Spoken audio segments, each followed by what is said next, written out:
لقد جاءت رسل ربنا بالحق والصلاة والسلام على النبي الأمي الرسول المسدد والنبي المؤيد المصطفى الأمجد والمحمود الأحمد وأهل بيته الطيبين الطاهرين المعصومين المظلومين ولعنة الدائمة ولا أعدائهم أجمعين. علماء کے حالات کے سلسلے میں محسنان اسلام کا یہ حصہ دوئم، اس میں علماء کے حالات بیان کیے جا رہے ہیں. اس میں آج جس عظیم شخصیت کا ذکر ہونے والا ہے وہ ہیں ابو جعفر محمد ابن علی ابن حسین ابن موسیٰ ابن بابریہ القمی الخراسانی الرازی، جنہیں عام طور پر شیخ صدوق کے بابرکت اور جلیل القدر نام سے یاد کیا جاتا ہے. جیسا کہ آپ کے علم میں ہمارا طریقہ ہے کہ ابتدائی 10-12 منٹ وہ سوانحی خاکہ پیش کیا جاتا ہے کہ جو بہت خشک باتیں ہیں اور تقریر میں ان کی قطعاً گنجائش نہیں ہونا چاہیے، مگر صرف اس لیے کہ بات ہر اعتبار سے مکمل ہو جائے. ان باتوں کو بھی میں اس سے قبل بھی بیان کرتا رہا ہوں اور یہ سلسلہ آئندہ بھی جاری رہے گا. تو جیسا کہ اس تعارف سے آپ کو پتہ چل گیا ہوگا جو ابھی آپ نے سنا کہ شیخ صدوق کا نام محمد ہے، ان کے والد کا نام علی ہے. قم کے رہنے والے ہیں اس لیے قمی کہلاتے ہیں. آخر عمر میں تہران کے قریب رے میں چلے گئے تھے اس لیے رازی بھی کہلاتے ہیں. ان کی کنیت ابو جعفر ہے اور ان کا لقب صدوق ہے. صدوق کا مطلب ہے بہت زیادہ سچ بولنے والا، اور یہ لقب انہیں 2 وجوہات کی بنا پر ملا ہے جس کی تفصیل آگے آئے گی. شیخ صدوق کی ولادت کس سن میں ہوئی یہ مسئلہ طے نہیں ہو سکا ہے اور کسی کتاب میں بھی اس کا کوئی ذکر اور کوئی تذکرہ نہیں ہے. البتہ چند قرائن کی بنا پر علماء نے اندازہ لگایا ہے کہ سن 305 ہجری کے آخر میں یا سن 306 ہجری میں کسی مہینے میں ان کی ولادت ہوئی ہے. یہ اندازہ کس بنیاد پہ لگایا گیا اس کی تفصیل بھی آگے آئے گی کیونکہ اس کے پیچھے بھی کچھ واقعات ہیں. تو ولادت سن 306 ہجری اندازن، اور ان کی وفات پر سب متفق ہیں کہ سن 381 ہجری میں ان کی وفات ہوئی. چنانچہ اس اعتبار سے ان کی عمر مبارک 75 سال قرار پاتی ہے. ان کی ولادت کے بارے میں عام اندازہ یہی ہے کہ وہ شہر قم میں ہوئی تھی، لیکن اس کے بارے میں بھی ہمارے پاس کوئی قطعی روایت یا تاریخی سند نہیں، بلکہ ایک مستشرق ڈونالڈسن نے تو اپنی کتاب میں یہ لکھا ہے جو اس نے عقائد شیعہ کے موضوع پر لکھی ہے. اس میں یہ لکھا ہے کہ ان کے والد قم میں رہتے تھے اور وہاں سے زیارت کے ارادے سے مشہد مقدس تشریف لے گئے تھے اور اسی شہر مشہد میں ان کی ولادت ہوئی. لیکن ڈونالڈسن کے پاس بھی اپنی اس بات کے لیے کوئی دلیل نہیں ہے کیونکہ اس نے اس کا کوئی حوالہ نقل نہیں کیا. یہ کچھ ابتدائی اور تنقیدی باتیں ہیں کہ جن کا میں اس لیے تذکرہ کر رہا کہ حالات مکمل ہو جائے. تو ان کا نام محمد، والد کا نام علی، لقب صدوق، کنیت ابو جعفر، ولادت سن 306 ہجری، وفات سن 381 ہجری، عمر مبارک تقریباً 75 سال. ولادت کا مقام اندازاً قم، لیکن ایک عالم کے ایک مستشرق کے کہنے کے مطابق مشہد مقدس. وفات انہوں نے رے میں پائی اور ان کو رے ہی میں شہزادہ عبدالعظیم کی قبر مبارک کے قریب دفن کیا گیا، جہاں آج بھی ان کی قبر موجود ہے. ان کے اساتذہ میں سب سے پہلے خود ان کے والد ہیں علی ابن حسین قمی، جو خود بھی صدوق کہلاتے ہیں ایک اعتبار سے. اس کے علاوہ ابراہیم برقی ان کے استاد ہیں. اس کے علاوہ محمد ابن حسین ابن ولید ان کے استاد ہیں. اور تقریباً 150 اور علماء کے نام کتابوں میں ہے کہ جن سے انہوں نے روایات کو اخذ کیا. ان کے شاگردوں کی تعداد کی بے انتہا ہے. لیکن مشہور شاگردوں میں ایک تو شیخ مفید ہے جن کا تذکرہ آئندہ تقریر میں آنے والا ہے. وہ تاریخ شیعہ کی جلیل القدر اور عظیم الشان ہستی کہ جنہیں بعض علماء نے 4 صدی کا مجدد بھی قرار دیا ہے. تو ان کے شاگردوں میں شیخ مفید جیسی شخصیت کا ہونا ہی یہ بات بتانے کے لیے کافی ہے کہ یہ علمی اعتبار سے کتنے بلند ہے. اس کے علاوہ نجاشی جو ہمارے مشہور ترین علماء میں سے ایک ہیں، ان کے والد بھی ان کے شاگرد تھے. اور اپنے زمانے کے مشہور ترین عالم ابن غزائری بھی ان کے شاگرد تھے. اور اس کے علاوہ ایک طویل فہرست کتابوں میں ان کے شاگردوں کی ہے. شیخ صدوق کے شاگردوں اور ان کے علوم کے علاوہ ان کی ایک سب سے بڑی میراث ان کی کتابیں بھی ہیں. تاریخ میں ان کی تقریباً 300 کتابوں کا نام آتا ہے، جس میں سے 220 کتابوں کے نام بھی اور وہ کتابیں بھی لوگوں کے ہاتھ میں موجود ہیں. اس کے علاوہ باقی وہ کتابیں ہیں کہ جن کے نام تو ہیں لیکن جو اس وقت لوگوں کے ہاتھ میں نہیں ہیں. ان کی کتابوں کی طویل ترین فہرست میں 300 کتابیں سننا بڑا آسان ہے، مگر لکھنے والا جانتا ہے کہ کتنا مشکل ترین کام ہوتا ہے. اور خاص طور پر حدیث کی کتاب لکھنا، جس میں جیسا کہ ان کے حالات میں بھی آئے گا اور ان کے حالات میں بتایا بھی کہ ایک حدیث کو لینے کے لیے کبھی 1000 میل کا فاصلہ طے کرنا پڑتا ہے، کبھی 1500 میل کا فاصلہ طے کرنا. اور اس حالت میں 300 کے قریب کتابیں لکھ جانا یقینی طور پر یہ ایک معجزے سے اور ایک ان کا علمی کمال ہے اور ایک معجزے سے کم نہیں. ان کی مشہور ترین کتاب تو من لا یحضرہ الفقیہ ہے، جس کا تفصیلی ذکر آگے آئے گا. اس کے علاوہ مدینۃ العلم ان کی ایک مشہور ترین کتاب ہے، اس کا ذکر بھی آگے آئے گا. بدقسمتی سے یہ وہ کتاب ہے کہ جو آج موجود نہیں ہے. ان کی مشہور ترین کتابوں میں اس کے علاوہ علل الشرائع ہے. یہ بھی فقہ کی اور حدیث کی ایک بہت اہم کتاب ہے. اس کتاب میں انہوں نے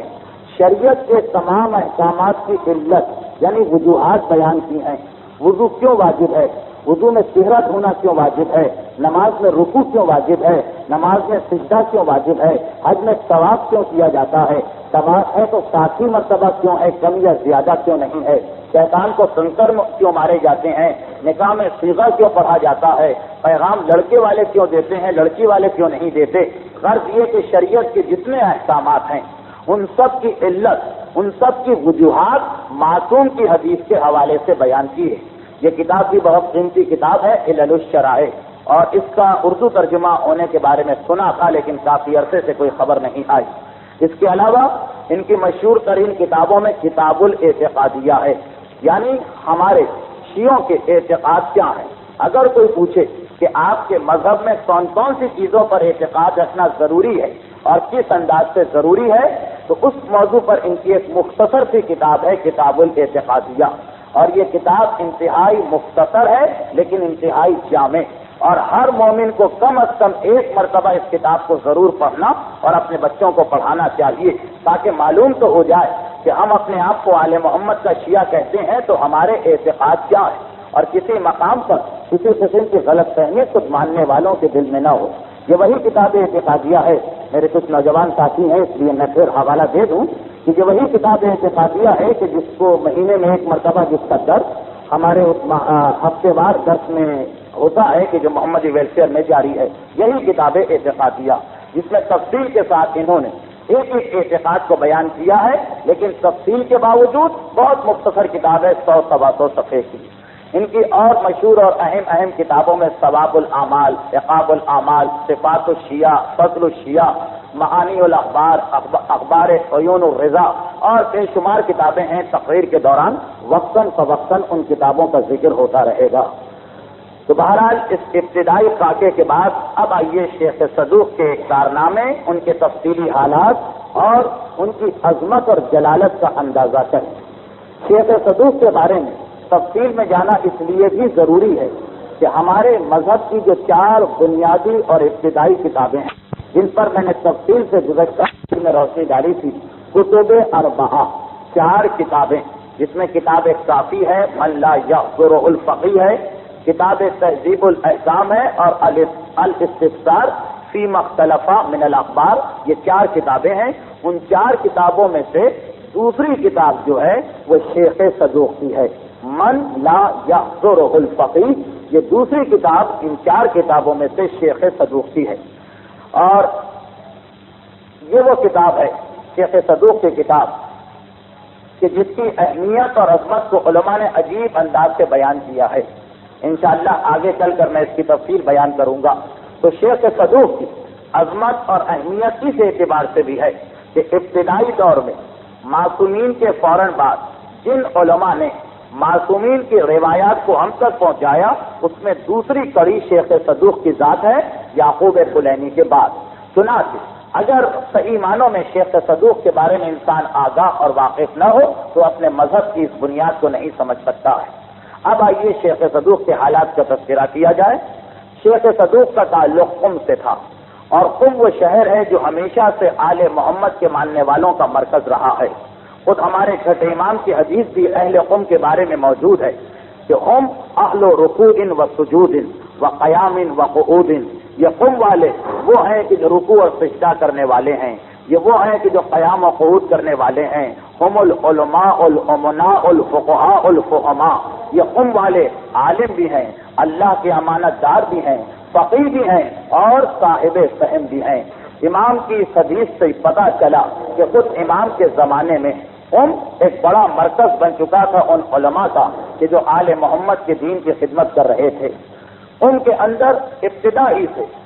شروع ہی سے علماء کی مرکزیت کو سب نے تسلیم کیا تھا، اور قم غالباً اس دنیا کا وہ واحد شہر ہے کہ جو اس وقت سے لے کر آج تک ہمیشہ جس نے علماء کی قیادت کو تسلیم کیا ہے، اور ہر مسئلے میں وہ اپنے مسائل کو حل کرنے کے لیے علماء ہی کی جانب رجوع کیا کرتے تھے۔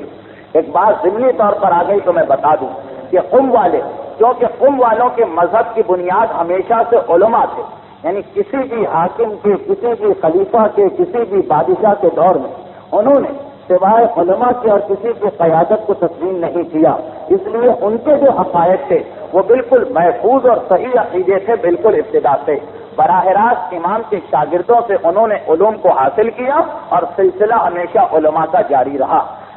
تو ایک وہ دور آیا تھا، ایک وہ زمانہ آیا تھا کہ جب آل محمد کے ماننے والوں کو بہکانے کے لیے اور سیدھے راستے سے ہٹانے کے لیے دشمنان اہل بیت نے آل محمد کے ماننے والوں کے عقیدے کو بھی بگاڑنا شروع کر دیا تھا، اور انہوں نے یہ تو دیکھا تھا کہ یہ آل محمد کے ماننے والے اہل بیت کی محبت میں اتنے زیادہ سخت اور شدید ہیں کہ کسی ایسی بات کو برداشت نہیں کر سکتے جس میں معصومین کے مقام کو کم کرنے کی کوشش کی جائے۔ تو انہوں نے دوسرے انداز سے ان شیعوں پر حملہ کیا اور ان کے عقائد کو اس طرح بگاڑا کہ جس کے اندر معصومین کے مقام اور مرتبے کو خدا کے مقام کے برابر پہنچانے کی کوشش کی گئی۔ اور چونکہ آل محمد کی صحیح معرفت، آل محمد کی عظیم ہستیوں کو دیکھتے ہوئے ان کی صحیح معرفت کوئی حاصل نہیں کر سکتا تھا، کم علمی کی بنا پر ایک ایسا دور آیا ہے تاریخ شیعہ میں کہ جب دشمنوں کے اس پروپیگنڈے کا شکار آل محمد کے ماننے والے بھی ہو گئے، اور آل محمد کو وہ خدا اور رسول کے مقام اور مرتبے پر سمجھنے لگے۔ اس دور کے اندر ان والے چونکہ ابتدائی سے صرف علماء کی بات سننے کے عادی تھے اور اس کے علاوہ کسی کی بات پہ توجہ نہ دیتے تھے، اس لیے ان کے عقیدے بالکل صحیح رہے، باقی مقامات پر عقیدے بگڑنے لگے۔ ان معنوں میں بگڑنے لگے کہ غلو آنے لگا، وہ غلو کہ جس کے بارے میں امیر المومنین کا فرمان ہے کہ 2 آدمی میرے بارے میں ہلاک ہو جائیں گے، ایک وہ جو میرے مرتبے کو گھٹائے اور ایک وہ جو مرتبے کو بڑھائے۔ تو وہ غلو جب آنے لگا تھا تو قم والے وہ تھے کہ جن کے عقائد کیونکہ براہ راست علماء سے دیے ہوئے تھے ان پر ان کا اثر نہ ہوا، اور جب غالیوں نے یہ دیکھا کہ یہ لوگ ہماری بات میں نہیں آئے تو غالیوں کی علامت اور نشانی یہ بن گئی تھی کہ وہ علماء قوم کو برا بھلا کہا کرتے تھے۔ اس کی تفصیل تو بس آنے ہی والی ہے۔ تو یہ مرکز علمی ہے قوم، جس کے اندر عقیدے کے اعتبار سے بھی اور محبت اہل بیت کے اعتبار سے بھی شروع سے لے کر آج تک کوئی کمی، کوئی خرابی اور کوئی کجی نہ آنے پائی۔ وہاں ہمیشہ سے علماء کی قیادت تھی، اور اسی سلسلے میں ان کے اندر ایک وہ دور آیا کہ جب علی ابن باقیہ قمی ان کے قائد تھے، ان کے رئیس اور سردار تھے، باقاعدہ طور پر نہیں، باقاعدہ طور پر تو قم خلافت بنو عباس کا ایک شہر تھا، وہاں پہ حاکم بھی تھا، اس کا گورنر بھی تھا، لیکن قم والے جو تھے وہ نہ اس حاکم کی جانب رجوع کرتے تھے نہ گورنر کو دیکھتے تھے، ان کی نگاہوں میں تو صرف علی ابن باقیہ قمی کی ذات تھی۔ یہی علی ابن باقیہ قمی ہیں کہ جن کے یہاں آگے چل کر شیخ صدوق کی ولادت ہوئی۔ خود شیخ صدوق کے والد علی ابن باقیہ قمی، خود جو شیخ صدوق کے والد، ان کا بھی بڑا بلند مقام اور بڑا بلند مرتبہ ہے۔ یہ خود ایک عظیم الشان ہستی ہیں، یہ خود اپنے دور کے ممتاز ترین عالم ہیں، اور یہ وہی عالم دین ہیں کہ جن کو امام حسن عسکری علیہ الصلوۃ والسلام نے ایک خط تحریر فرمایا تھا۔ یہ شیخ کے والد کی عظمت کو دیکھیں، 11ویں امام نے خط لکھا تھا، اور اس خط کا آغاز اس طرح سے تھا: بسم اللہ الرحمن الرحیم، الحمدللہ رب العالمین، والعاقبۃ للمتقین، والجنۃ للمطیعین، والنار للملحدین، ولا عدوان الا علی الظالمین، لا الہ الا اللہ احسن الخالقین، والصلاۃ علی خیر خلقہ محمد وعطرتہ الطاہرین۔ امام نے پہلے خدا کی حمد اور رسول و آل رسول پر درود کے بعد اس انداز سے خط تحریر کیا: اما بعد فقوسی کا یا شیخی و معتمدی و فقیہ ابو الحسن علی ابن الحسین القمی۔ یہ امام تحریر فرما رہے ہیں، اور اس کے بعد لکھتے ہیں: وجعل من صلبک اولاد الصالحین برحمتہ۔ کیا لکھتے ہیں کہ اے میرے یا شیخ، اے میرے شیخ، و معتمدی، اے میرے معتمد، معتمد جس پر کسی کو پورا بھروسہ ہو، یا شیخی، اے میرے شیخ، و معتمدی، اور اے میرے معتمد، و فقیہی، اور اے میرے فقیہ اور مجتہد۔ امام لکھ رہے ہیں فقیہی، امام کہہ رہے ہیں فقیہ، پھر لکھتے ہیں امام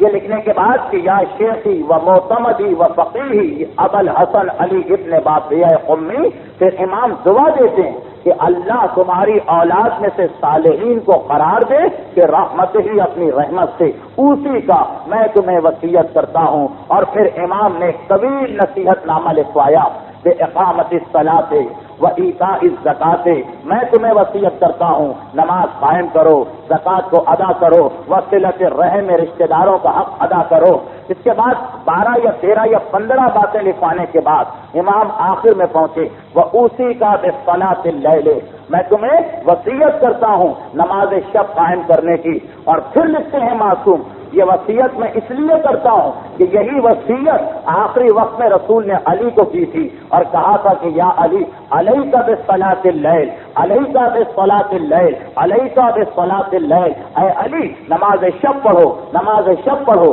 نماز شب پڑھو۔ ومن استخف بصلاۃ اللیل فلیس منا، جس نے نماز شب کو حقیر سمجھا اس کا ہم سے کوئی تعلق نہیں ہے۔ پھر لکھتے ہیں امام کہ تم پر بھی فرض ہے، تم پر بھی ضروری ہے کہ نماز شب پڑھو، وہ ہمارا جمیع شیعت ہی، اور تمہاری ذمہ داری ہے کہ ہمارے تمام شیعوں کو یہ حکم دو تاکہ وہ بھی اس حکم کے اوپر عمل کریں۔ اور پھر آخر میں امام آخری وصیت کرتے ہیں: وہ اسی کا انتظار الفرج، اور میں تمہیں وصیت کرتا ہوں کہ آنے والے امام کا انتظار کرتے رہنا، اس لیے کہ قال رسول نے یہ فرمایا ہے: ان افضل الاعمال انتظار الفرج، میری امت کے لیے سب سے افضل اور سب سے اہم ترین عمل یہ ہے کہ وہ آنے والے امام کا انتظار کریں۔ اور پھر امام نے آنے والے امام کے بارے میں کچھ باتیں بتائیں اور خط کو ختم کیا۔ تو قابل توجہ بات جو ہے شیخ صدوق کے والد کے سلسلے میں کہ اتنا عظیم مقام ہے ان کا کہ امام براہ راست خط لکھتے ہیں، خط میں کبھی شیخ کہتے، کبھی معتمد کہتے، کبھی فقیہ کہتے، پھر ان کو صالح اور نیک اولاد کی دعا دیتے، اور وصیت کرتے کرتے یہ لکھتے ہیں کہ یہ وصیت میں تمہیں اس لیے کر رہا ہوں کہ یہی وصیت رسول نے بھی علی کو کی تھی۔ ذرا جلالت کا اور عظمت کا اندازہ کریں کہ جنہیں امام اس انداز میں خط لکھے اس عظیم ہستی کا مقام اور مرتبہ کتنا بلند ہوگا۔ چنانچہ یہ تھے شیخ صدوق کے والد بزرگوار علی ابن باقیہ قمی، اور یہ ان لوگوں میں سے تھے کہ جب 11ویں امام کی وفات شہادت کے بعد وہ ایک تحریک چلائی گئی تھی کہ لوگوں کو امام غائب سے ہٹایا جائے تو اس وقت یہ ان چند لوگوں میں سے تھے کہ جنہوں نے اس تحریک کا سختی سے مقابلہ کیا اور جہاں تک ہو سکا ان دشمنان اہل بیت کو سزا بھی دی۔ امام کی غیبت میں جب امام غائب ہو گئے تھے، امام کی غیبت میں سلسلہ یہ چلا تھا کہ لوگوں نے یہ دعوے کرنا شروع کر دیے تھے کہ ہم امام کے نائب ہیں۔ امام زمانہ کی غیبت میں جو ایک سب سے بڑی مصیبت صاحبان ایمان پر آئی تھی وہ یہ تھی کہ لوگوں نے یہ دعوے شروع کر دیے کہ ہم ہیں امام زمانہ کے نائب، ہم ہیں، ہمیں امام نے اپنا نائب مقرر کیا ہے۔ اس سلسلے میں 7 یا 8 آدمی وہ ہیں کہ جن کے بارے میں خود امام زمانہ نے خط لکھا اپنے خاص نائب کے، جن کو امام مقرر کر کے گئے، ان خاص نائب کے نام خود امام زمانہ نے خط لکھا اور اس کے اندر واضح طور پر ان لوگوں پر لعنت کی اور اپنے ماننے والوں کو حکم دیا کہ تم ان لوگوں سے دور رہنا، ان کے قریب بھی نہ جانا۔ سب سے پہلا شخص ابو محمد شریعی ہے۔ یہ میں ضمنی طور پر اس لیے بتا رہا کہ آپ کے ذہن میں ان شیخ صدوق کے والد کی عظمت اور جلالت پیدا ہو، تب آپ شیخ صدوق کی معرفت صحیح معنوں میں کر سکیں گے۔ تو اب غیبت امام میں بڑی مصیبت یہ آ گئی کہ امام غائب ہو گئے۔ امام نے ایک آدمی کو اپنا نائب بنایا، مگر دوسروں نے دیکھا یہ تو بڑا اچھا موقع ہے حکومت حاصل کرنے کا، شیعوں کو اپنی جانب کھینچنے کا۔ ہر ایک نے یہ دعویٰ شروع کر دیا کہ امام مجھے مقرر کر کے گئے، اور ان میں بدقسمتی یہ ہے کہ کچھ ایسے لوگ بھی تھے جو 10ویں اور 11ویں امام کے صحابیوں میں شامل تھے۔ 10ویں اور 11ویں امام کی زندگی میں ان کے ساتھ اٹھتے اور بیٹھتے تھے، اور عام مومنین ان لوگوں کی عزت کیا کرتے تھے کہ یہ امام کے صحابی ہیں۔ لیکن بے عین ہی وہی کیفیت ہوئی جو پیغمبر کے بعد ہوئی کہ بعض وہ لوگ جو 24 گھنٹے پیغمبر کے ساتھ بیٹھتے تھے اس مقام سے ہٹ گئے اور نفاق کا مظاہرہ کیا۔ بالکل یہی امامت کی آخری منزل پر بھی ہوا کہ 10ویں اور 11ویں امام کے ساتھ اٹھنے بیٹھنے والے کچھ صحابیوں نے غیبت امام سے فائدہ اٹھانا چاہا اور یہ چاہا کہ اپنے لیے ریاست کو قائم کریں۔ تو ان کا سربراہ ایک شخص تھا ابو محمد شریعی، جو 10ویں اور 11ویں امام کا خاص صحابی تھا، لیکن امام کے انتقال کے بعد اس نے پہلا دعویٰ تو یہ کیا، امام کی شہادت کے بعد اس نے پہلا دعویٰ تو یہ کیا کہ میں اس وقت امام غائب کا نائب ہوں اور امام نے مجھے اپنا خصوصی نائب مقرر کیا ہے۔ اور اس کے بعد پھر یہ دعویٰ کیا کہ میں رسول ہوں، میں ایک رسول ہوں اور خدا کی جانب سے آیا ہوں، اور پھر یہ کہا کہ حقیقت میں 10ویں امام ہی خدا تھے۔ یہ تحریک چلی تھی 12ویں امام کی غیبت کے ابتدائی زمانے میں۔ 10ویں امام کو خدا قرار دیا اور کہا کہ میں ان کی جانب سے رسول ہوں۔ اس طرح کے 6 آدمی تھے جنہوں نے پہلے اپنے آپ کو نائب کہا، اور جب دیکھا کہ کچھ لوگوں نے ہمارے اس دعوے کو قبول کر لیا ہے تو اس کے بعد اپنے آپ کو رسول کہنے لگے اور 10ویں اور 11ویں امام کو خدا قرار دینے لگے کہ ہم ہیں ان کے رسول، وہ تھے خدا اور ہم ہیں ان کے رسول۔ چنانچہ ان لوگوں کے نام سے، ان لوگوں کا نام لے کر امام نے لعنت کی اور ایک خط تحریر کیا اور کہا کہ اسے ہمارے تمام شیعوں تک پہنچا دینا۔ انہی لوگوں میں سے ایک ابو جعفر شلمغانی بھی ہیں، صرف اس لیے کہ آپ کو اندازہ ہو جائے یہ کس طرح لوگوں کو بہکاتے ہیں۔ یہ ابو جعفر شلغمانی کے نام پر جب لعنت آئی امام کی، اور حسین ابن رو کے ذریعے سے آئی کہ لعنہ اللہ اس پر لعنت کرے، تو جب لوگوں نے جا کر، اس کے ماننے والوں نے جا کر اسے یہ بتایا کہ بھائی اب تمہارے نام پر تو لعنت آ گئی ہے، حسین ابن رو نے اس لعنت کو بھیجا ہے، اس نے کہا کہ انہوں نے کیا جملہ کہا ہے، کہا کہ انہوں نے کہا ہے کہ لعنہ اللہ اس پر لعنت کرے۔ بس اتنا سننا تھا، اس کی آنکھوں میں آنسو آ گئے، کہنے لگا اتنا بڑا میرا درجہ کر دیا انہوں نے، اتنی بڑی بشارت دے دی انہوں نے مجھے یقین نہیں آتا ہے۔ لوگوں نے پوچھا کہ لعنت بھیجی ہے، بشارت کون سی؟ کہا کہ نہیں یہ تو بشارت ہے۔ لعنت کے معنی کیا ہے؟ دوری ہو، لعن اللہ کی لعنت ہو، اس کا مقصد یہ کہ دوری ہو، یعنی اللہ کی رحمت اس سے دور ہو۔ لیکن حقیقی مطلب یعنی لفظی مطلب تو یہ ہے دوری ہو، اللہ کی رحمت دور ہو، اس لیے ہم کہتے ہیں اس پر لعنت ہو۔ تو اس نے کہا کہ دیکھو لعنت کے معنی ہے دوری ہو. حسین ابن روح نے کہا مجھ پر لعنت ہو، یعنی جہنم کی آگ اور جہنم کا عذاب مجھ سے دور ہو جائے. نائب امام نے اتنا بڑا میرا درجہ کر دیا، اتنا بڑا میرا مقام کیا کہ میرے لیے دعا مانگی کہ اللہ کا عذاب اور جہنم کی سختی مجھ سے دور ہو جائے، اور اس کے ماننے والوں نے اس دعوے کو بھی قبول کر لیا. بہت تفصیل ہے مگر کیونکہ میرا موضوع یہ نہیں، اس لیے میں اگر اس موضوع کی تفصیل میں جاؤں تو شیخ صدوق کے حالات رہ جائیں گے. غرض یہ کہ انہی گمراہ لوگوں میں سے ایک تھا حسین ابن منصور حلاج، کہ یہ دعویٰ کرتا تھا کہ انا الحق، میں ہی خدا ہوں، میں ہی خدا ہوں. اور اس کے بعد جب اس نے یہ دعویٰ شروع کیا تو علماء کے فتوے سے حاکم وقت نے اسے قتل کیا. اسے 1000 کوڑے مارے گئے اور پھر وہ قتل کیا گیا. تو تاریخوں میں لکھا ہے کہ حسین ابن منصور حلاج نے جو خدائی کا دعویٰ کرنے لگا تھا، جب گرفتار کیا گیا تو بار بار علماء کو ڈرایا، اللہ اللہ فی دمی، میرے خون کے بارے میں ڈرو، خدا تم سے انتقام لے گا. اور ایسا جس وقت اس کو پھانسی دے دی گئی اور اس کے جسم کو جلا کر راکھ کر دیا گیا، وہ راکھ دریائے دجلہ میں ڈال دی گئی. اتفاق سے اس سال دریا میں سیلاب آ گیا، دریا میں طغیانی آ گئی، پانی کناروں سے بہ نکلا، اور اس کے ماننے والوں کا اعتقاد اور مضبوط ہو گیا کہ دیکھو کیسا مظلوم مارا گیا کہ اس کی راکھ جب دریا میں گئی تو دریا بھی برداشت نہ کر سکا اور وہ قہر و غضب کی کیفیت میں آ گیا اور ایک طوفان اس نے بپا کر دیا. یہ حسین ابن منصور حلاج اپنے آپ کو شروع میں نائب امام کہا کرتا تھا. اس نے دیکھا کہ قم کا علاقہ جو ہے یہ شیعوں کا سب سے بڑا مرکز ہے. اس نے سوچا کہ یہاں چلنا چاہیے، یہاں والوں کو بہتانا چاہیے. چنانچہ وہ قم کے اندر داخل ہوا. داخل ہونے کے وقت اس نے یہ دیکھا کہ قم کے سب سے بڑے عالم، قم کے حقیقی حاکم علی ابن باقیہ قمی ہیں، شیخ صدوق کے والد. چنانچہ اس نے پہلے ان کے نام خط لکھا اور کہا کہ تم دین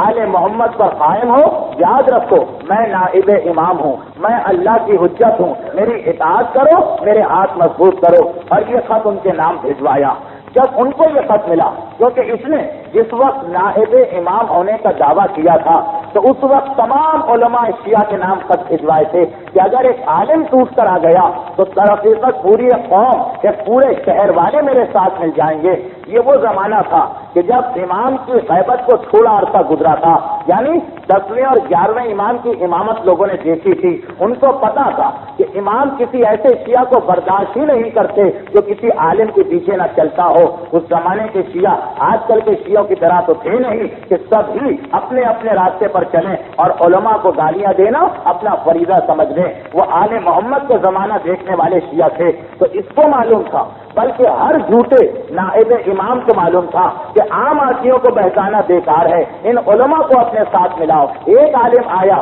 تو اس کی تقلید کرنے والے سب تمہارے ساتھ آ جائیں گے. چنانچہ اس نے تمام علماء کو خط لکھے اور علماء نے عجیب عجیب انداز سے اس کا جواب دیا. تاریخ میں بڑے مشہور واقعات ہیں. کسی کو خط لکھا تو اس نے کہا اچھا تم نائب امام ہو، بڑھاپے کی وجہ سے میرے سر کے سارے بال گر گئے ہیں، میں گنجا ہو گیا ہوں، میں تو اس وقت تمہیں نائب امام مانوں کہ تم میرے سر کے بالوں کو اگا دو. کسی نے کہا کہ میں دوسری شادی کرنا چاہتا ہوں مگر میرے بال سفید ہو گئے ہیں، کوئی عورت شادی کرنے پر تیار نہیں ہوتی ہے، مجھے خضاب لگانا پڑتا ہے، میں تو سب تمہیں نائب امام مانوں کہ میرے بالوں کو تم سیاہ اور کالا کر دو. غرض یہ کہ عجیب انداز سے اس کا لوگوں نے مذاق اڑایا حسین ابن منصور حلاج کا. لیکن جب یہ خط لکھ کر قم میں پہنچا، شیخ صدوق کے والد کو خط لکھا اور قم کے اندر پہنچا. شیخ صدوق کے پاس جب یہ خط گیا انہوں نے فوراً اسے پھاڑ دیا اور خط پھاڑنے کے بعد لوگوں کو اپنے آس پاس بیٹھنے والوں کو بتا بھی دیا کہ یہ جھوٹا ہے. ایک دن شیخ صدوق اپنے گھر سے نکل کے دکان کی جانب چلے تھے. شیخ صدوق کے والد، ان کی ایک دکان تھی قم کے بازار میں جس میں وہ کاروبار کیا کرتے تھے. جب دکان کے قریب پہنچے تو دیکھا کہ دکان کے سامنے ایک شخص بیٹھا ہوا ہے اور چاروں طرف لوگ کھڑے ہوئے ہیں. لوگوں نے شیخ صدوق کے والد کو آتا دیکھا تو کیونکہ یہ قوم کے رئیس اور سردار تھے، ان معنی میں کہ تمام قوم والے ان کی اطاعت اور تقلید کیا کرتے تھے. چنانچہ جب انہیں آتا دیکھا لوگوں نے تو ایک مرتبہ سب لوگ اسے چھوڑ کر ان کے گرد جمع ہو گئے. انہوں نے کسی سے پوچھا یہ کون آدمی ہے جو میرے دکان کے سامنے آ کر بیٹھ گیا ہے؟ وہ تھا حسین ابن منصور حلاج، اپنے آپ کو بعد میں خدا کہلوانے والا، ابھی تو نائب امام کہلوا رہا ہے. اس نے ایک مرتبہ ان کو دیکھا کہا کہ تم دوسروں سے کیوں پوچھتے ہو، خود مجھ سے دریافت کیوں نہیں کرتے؟ شیخ صدوق کے والد نے جواب دیا کہ میں نے تیری عزت اور احترام کرنا چاہا اور اسی لیے میں نے دوسروں سے دریافت کیا، لیکن خیر اب تو ہی بتا دے کہ تو کون ہے۔ تو کہا کہ میں حسین ابن منصور حلاج ہوں، وہی شخص کہ جس کا خط تو نے پھاڑا تھا۔ بس اتنا سننا تھا۔ شیخ کے والد کو جلال آ گیا، غلام ساتھ کھڑا تھا، غلام سے کہا یا غلام برجلہ ہے وقفا، اسے ہاتھ اور گردن سے پکڑ کر شہر سے باہر لے جا کے پھینکاؤ۔ سنا کہ ان کے غلام نے پاؤں اور گردن سے باندھا اور اٹھا کر شہر کے باہر اسے لے جا کے پھینک دیا۔ پھر دوبارہ پلٹ کر یہ کبھی قم کے اندر نہیں آیا، لیکن اس سے اندازہ ہوا کہ قم شہر کے اندر ان کے والد کا کتنا اثر اور کتنا اقتدار تھا اور لوگ کس انداز سے اطاعت اور تقلید کیا کرتے تھے۔ تو یہی شیخ صدوق کے والد، ایک آخری بات ان کے بارے میں اور سن لیں۔ شیخ صدوق کے والد اور امام کے چوتھے نائب اور محمد ابن یعقوب کلینی، ان تینوں کی وفات ایک ہی سال میں ہوئی تھی، سن 329 ہجری میں۔ یہ شیخ صدوق کے والد، تینوں علماء کی وفات 329 ہجری میں ہوئی تھی۔ نہ صرف یہ کہ یہ تھی بلکہ اس کے علاوہ بھی بہت سارے علماء اس سال میں وفات پا گئے تھے۔ سنا کہ اس کا نام تھا عامت التناصر النجوم، ستاروں کے ٹوٹنے کا سال۔ تو اب تاریخوں میں لکھا ہے کہ امام کے چوتھے نائب خاص علی ابن محمد سمری بغداد میں بیٹھے ہوئے تھے، لوگوں کا حلقہ تھا، نائب امام ہے، لوگ ان کے قریب جاتے ہیں، ان سے استفادہ کرتے ہیں۔ ایک نائب امام، اور آج والے نائب امام بھی نہیں، اس دور کے جو نائب خاص تھے۔ ایک مرتبہ بے اختیار ان کی زبان سے نکلا کہ خدا رحم کرے،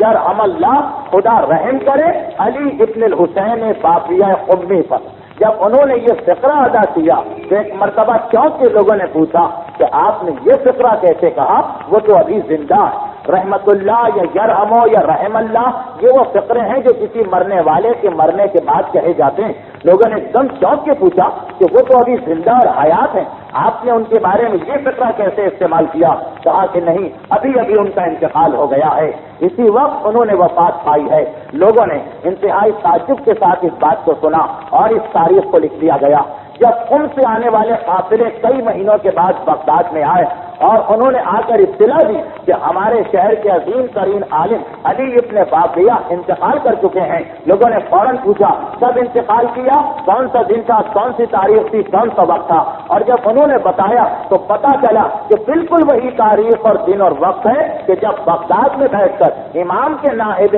خاص نے ان کے بارے میں کہا تھا کہ رحم اللہ ہو، اللہ ان کے اوپر رحمت نازل کرے۔ تو اندازہ کیا جا سکتا ہے یہ امام کے نائب خاص ہیں، نائب خاص ہیں امام کے، حکم امام اور اذن امام کے بغیر کوئی کام نہیں کرتے۔ تو شیخ صدوق کے والد کا اتنا ہی بڑا مقام اور مرتبہ ہوگا کہ ان کے وفات کی اطلاع فوراً انہیں ہو جاتی ہے اور یہ فوراً لوگوں تک پہنچاتے ہیں۔ تو یہ عظیم اور جلیل القدر ہستی تھی شیخ صدوق کے والد کی کہ جن کے یہاں شیخ صدوق جیسا بیٹا پیدا ہوا۔ شیخ صدوق کے والد کے بارے میں یہ ہے کہ ان کی شادی اپنی چچازاد بہن سے ہوئی تھی۔ ان کے چچا کی بیٹی محمد ابن حسن باقیہ قمی، ان کے چچا تھے، ان کی بیٹی سے شیخ صدوق کے والد علی کی شادی ہوئی تھی اور ایک عرصہ گزر گیا تھا، کوئی اولاد نہیں تھی، اولاد کوئی پیدا نہیں ہوئی تھی۔ تو روایت یہ ہے کہ جب حسین ابن روح تیسرے نائب بنے تو اس وقت ان کے والد نے جو قم میں تھے، نائب امام بغداد میں رہتے تھے، قم اور بغداد کے بیچ میں ہزاروں میل کا فاصلہ، اس دور کو دیکھتے ہوئے طے کرنا بہت مشکل تھا۔ چنانچہ ایک مرتبہ ان کے والد قم سے نکلے اور بغداد گئے۔ یہ وہ دور تھا جب یہ بغداد پہنچے تو یہ وہ دور تھا کہ امام کے دوسرے نائب کا انتقال ہوا تھا تازہ اور تیسرے نائب حسین ابن روح قرار پائے تھے، جن کا نام لے کر آج بھی عریضہ ڈالا جاتا ہے۔ انہوں نے علی ابن باقیہ قمی شیخ کے والد نے ان سے ملاقات کی۔ ایک شیعہ جب بغداد جائے اور نائب امام سے نہ ملے کیسے ممکن ہے؟ ان سے ملاقات کی، مختلف مسائل پر ان سے گفتگو کی۔ بعض روایتوں میں یہ ہے، اگرچہ یہ ثابت نہیں ہے لیکن بعض علماء نے یہ لکھا ہے کہ نائب امام کے ساتھ شیخ صدوق کے والد مل کر خود خدمت امام میں پہنچے تھے اور کچھ مسائل امام زمانہ سے دریافت کیے تھے، لیکن یہ بات ثابت نہیں ہے۔ اتنا یقینی طور پر ثابت ہے کہ یہ نائب امام حسین ابن روح کے پاس گئے، وہاں جانے کے بعد ان سے کچھ مسئلے پوچھے، حسین ابن رو نے انہیں مسائل کا جواب دیا، کافی ڈسکشن رہا، بات چیت رہی۔ اس کے بعد یہ پلٹ کے واپس اپنے شہر قم آ گئے۔ یہاں آنے کے بعد ان کے دل میں حسین ابن رو کی عظمت اور جلالت بیٹھ گئی تھی شیخ صدوق کے والد کے دل میں۔ انہوں نے فوراً یہاں آنے کے کچھ دنوں کے بعد ایک شخص علی ابن جعفر کے ذریعے ایک خط حسین ابن رو کی خدمت میں بھجوایا، اور اس خط میں یہ تحریر تھا کہ آپ نائب امام ہیں، میری ایک حاجت امام تک پہنچا دیجئے کہ میری کوئی اولاد نہیں ہے، امام میرے حق میں دعا کریں کہ خدا مجھے اولاد عطا کرے۔ یہ تحریر انہوں نے حسین ابن رو کو بھجوائی۔ حسین ابن رو کے پاس یہ خط پہنچا۔ اس وقت انہوں نے کہا، جواب یہی دیا کہ میں کچھ نہیں کہہ سکتا اس مسئلے میں، امام کی خدمت میں یہ مسئلہ پیش کروں گا۔ اور 3 دن کے بعد امام کی جانب سے جواب آیا شیخ صدوق کے والد کے نام۔ 3 دن کے بعد یہ جواب آیا، جسے لے کر فوراً یہ شخص واپس قم آئے، اور اس جواب کے جملے روایتوں میں مختلف ہیں، لیکن ایسا لگ رہا ہے کہ یہ پوری روایت ایک ہی تھی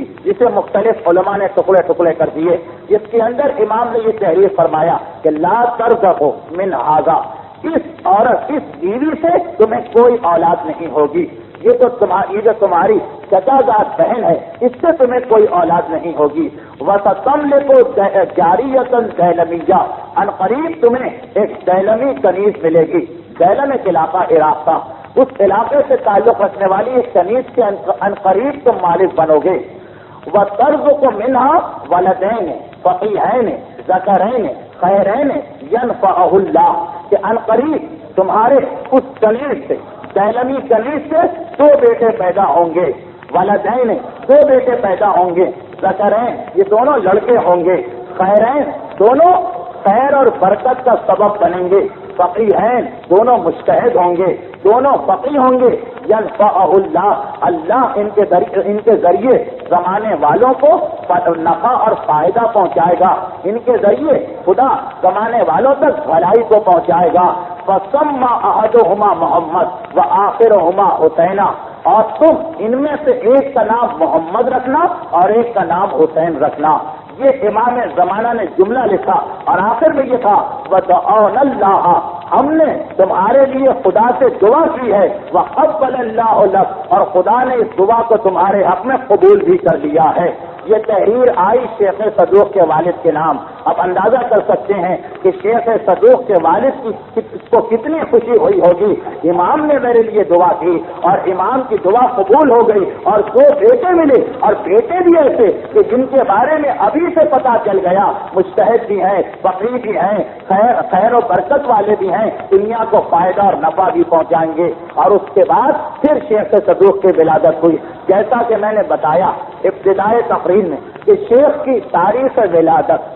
یا سن ولادت کہ کس سن میں پیدا ہوئے، کس تاریخ میں پیدا ہوئے، کسی کتاب میں نہیں ملتا، لیکن علماء نے اس طرح اندازہ لگایا ہے کہ 305 ہجری میں دوسرے نائب کا انتقال ہوا، حسین ابن رو تیسرے نائب بنے۔ اور چونکہ تاریخوں میں کہ ان کی بالکل ابتدائی زمانے میں جا کے ملاقات کی شیخ کے والد نے، اس لیے علماء نے اندازہ لگایا کہ 305 یا 306 میں شیخ صدوق کی ولادت ہوئی ہے۔ اور شیخ صدوق کو مرتے دم تک یہ فخر رہا، جگہ جگہ کتابوں میں لکھا ہے کہ ولدت بدعوت صاحب الامر، میں وہ ہوں کہ جو امام کی دعا سے پیدا ہوا، میرے حق میں امام نے دعا کی تھی، میرا نام بھی امام نے رکھا تھا، میرے بارے میں خبر بھی امام نے عطا کی تھی۔ تو شاید اب آپ کو اندازہ ہو کہ شیخ صدوق کی جلالت کیا ہے، ان کا مقام کیا ہے، کہ جس کے حق میں خود امام نے دعا کی ہو، اور پھر شیخ صدوق کی ولادت کے بعد امام کی دعا جو ان کے حق میں تھی، لوگوں نے اس کا عملی مشاہدہ بھی دیکھا،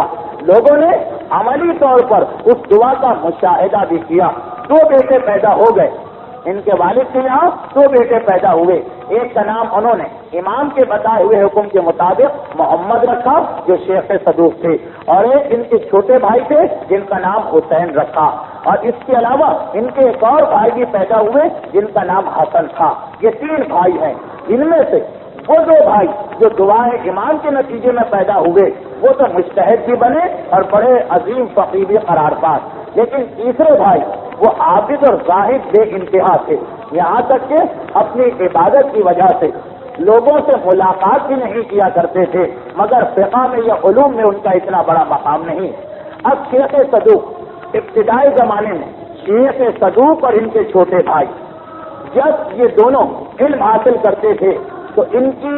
ذہانت کو اور ان کے حافظے کو جو چیز ایک مرتبہ دیکھ لی، جیسے پتھر پہ کسی نے لکیر ڈال دی، تمام زندگی اس کو بھولتے ہی نہیں تھے. ایسا زبردست اور قوی ان کا حافظہ تھا اور ایسی ان کی ذہانت تھی ان کی اور ان کے چھوٹے بھائی کی کہ قوم والے ایک دیکھ کے حیران ہوتے تھے اور کہا کرتے تھے کہ بھلا کیوں نہ ہو جو امام کی دعا سے پیدا ہوا ہو اس کی ذہانت اور اس کا حافظہ ایسا ہی ہونا چاہیے. اور تاریخوں میں بھی لکھا ہے کہ جب یہ کسی نئے استاد کے پاس جاتے تھے جو انہیں نہیں پہچانتا تھا، یہ اس کے پاس پڑھنا شروع کرتے تھے. دوران تعلیم وہ استاد جس نے ساری زندگی لوگوں کو پڑھایا ہے مگر ایسا ذہین شاگرد اس کو نہیں ملتا تھا تو وہ حیران ہو جاتا تھا. اس بچپنے میں یہ حالت ہے اور فوراً یہ 3 جگہ یہ لکھا ہے واقعہ کہ نئے استاد نے جب ان کی ذہانت کو دیکھا پہلے تو حیران ہوا، پھر فوراً کہا کہ تم وہ تو نہیں ہو جو امام کی دعا سے پیدا ہوئے ہو، اور کہا کہ ہاں میں ہوں. تو کہا کہ بھلا کیوں نہ ہو تمہاری یہ ذہانت اور حافظہ، تمہارے اوپر تو خاص امام کی برکت ہے کیونکہ امام دعا دے چکے ہیں، امام ان کے بارے میں یہ اطلاع دے چکے ہیں کہ لوگوں کو ان سے خدا فائدہ پہنچائے گا، یہ مجتہد بنیں گے اور لوگوں کے لیے صاحب خیر ہوں گے. اب اگر شیخ صدوق ان باتوں پر پورا نہ اتریں تو گویا امام کی پیش گوئی، امام کا فرمان غلط ہو جائے گا اور فرمان امام میں کبھی غلطی ممکن ہی نہیں ہے. یہی وجہ ہے، یہی سبب ہے کہ شیخ صدوق کو لوگ صدوق کہا کرتے تھے، سب سے زیادہ سچا. ایک تو اس لیے کہ امام نے ان کے بارے میں کہا ہے، امام کی نص موجود ہے اور جس کو امام کہہ دے اس کی سچائی میں کیا شک ہے. اور دوسری یہ وجہ تھی ان کا حافظہ اتنا تھا کہ کبھی جھوٹ کا امکان ہی نہیں تھا. جھوٹ کی بھی 2 قسمیں ہوتی ہیں، ایک انسان جان بوجھ کر بولے اور ایک یہ کہ انسان کو کوئی چیز یاد نہ رہے اور پھر وہ اپنی بھول کی وجہ سے غلط بیانی کر جائے. یہ اگرچہ وہ جھوٹ تو نہیں کہ جو حرام ہے، لیکن شیخ کو امام کی دعا کی وجہ سے ایسا زبردست حافظہ، ایسی شارپ میموری ملی ہوئی تھی کہ جو چیز بھی ایک دفعہ ان کے سامنے آتی کبھی اس میں غلط بیانی ممکن ہی نہ تھی. اس لیے ان کا لقب پڑ گیا صدوق، یعنی سب سے زیادہ سچ بولنے والے. اور دوران گفتگو 2 باتیں میں اور بیان کرتا چلوں. ایک کا تعلق شیخ کی عظمت اور جلالت سے ہے اگر وہ واقعات صحیح، اور ایک ضمنی چیز آ گئی کہ بہرحال یہاں وہ نوجوان بھی موجود ہیں جو دینی کتابیں پڑھتے ہیں. شیخ کو کہتے ہیں صدوق اور ان کو اور ان کے والد کو ملا کر کہتے ہیں صدوقین. صدوقین عربی کا لفظ ہے، یعنی 2 سب سے بڑے سچے. خالی صدوق اگر کسی کتاب میں آپ دیکھیں کہ شیخ صدوق نے یہ کہا، ان کی یہ روایت ہے، تو مراد ہوگا یہی شیخ صدوق کی ذات. اور اگر کہیں صدوقین کی یہ روایت ہے، صدوقین نے یہ کہا، تو اس سے مراد ہوتی ہے یہ اور ان کے والد. بعض علماء